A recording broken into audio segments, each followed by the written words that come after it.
வணக்கம். இந்த பதிவு எதுக்குன்னு பார்த்தீங்கன்னா, நம்ம கமலஹாசன் சார் பத்தி தான். கமலஹாசன் சாருக்கு வந்துட்டு நடிப்பு சொல்லி தர தேவையில்ல.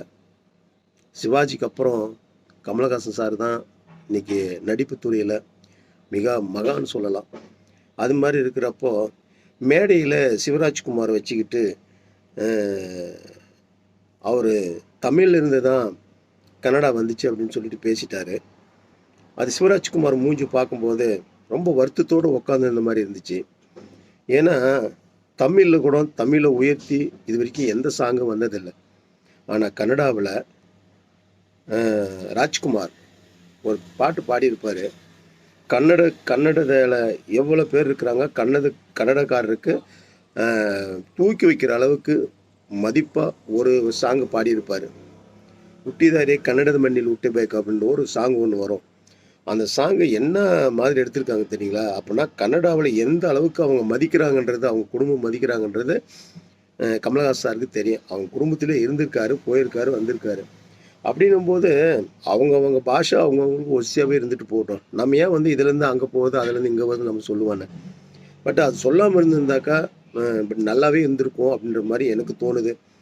அவர் ஏதோ ஒரு ஒரு பாசத்துல சொல்லிட்டாரு. சிவராஜ்குமார பார்க்கும்போது, என்னுடைய மகன் மாரி இருக்குதுன்னு சொல்லிட்டாரு. ஆனா, இது ரொம்ப பெருமையா இருக்கு. ஆனா, அந்த தமிழ்ல இருந்து தான் கன்னடா வந்தது அப்படின்ற மாரி சொன்னாங்க பாருங்க. அத வந்து தன்னுடைய தாய் பாஷை அவங்களுக்கு அது. அது அவர பத்தி கர்நாடகாவுல என்ன நினைப்பாங்க? அப்ப தமிழ்காரர்கிட்ட சேர்ந்துக்கிட்டு இவரு சிவராஜ்குமார் வந்து தப்பு பண்றாரு, அப்படின்ற மாரி பேசுவாங்க. இன்ன வரைக்கும் சிவராஜ்குமார் வந்து எந்த ஒரு இதுவும் போட்டதில்ல. அவருக்கு வருத்தம் இருக்குது. ஆனா, எப்படி சொல்றதுன்னு தெரியாம தான் இருக்காரு. ஆனா, கன்னடக்காரர் பூராமே இத எதிர்ப்பு கண்டிப்பா தெரிவிப்பாங்க. ஏன்னா, அது என்னன்னா, அவங்கவங்க பாஷை அவங்கவங்களுக்கு ஒஸ்தியா இருந்துட்டு போகட்டுமே!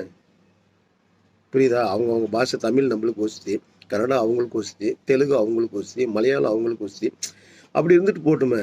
அந்த இருக்கிற இடத்துல அவங்கவங்களுக்கு பெருமை பேசிட்டு போனாக்கா எல்லாருமே நல்லா இருக்கலாம். அதுதான் என் மனசுல பட்டத நான் சொல்லிட்டேன். தப்பா இருந்தா மன்னிச்சிடுங்க. ஆனா இது சொல்லாம இருந்திருந்தாக்கா நல்லா இருந்திருக்கும். சிவராஜ்குமாருக்கும், கமல் சாருக்கும் ஒரு நட்பு இருந்திருக்கும். இப்ப வந்துட்டு அவர் சொல்ல முடியாம தவிக்கிறாரு. அது வந்து கண்டிப்பா நீங்க உணரணும் அத. அ நன்றி. ரொம்ப நன்றி.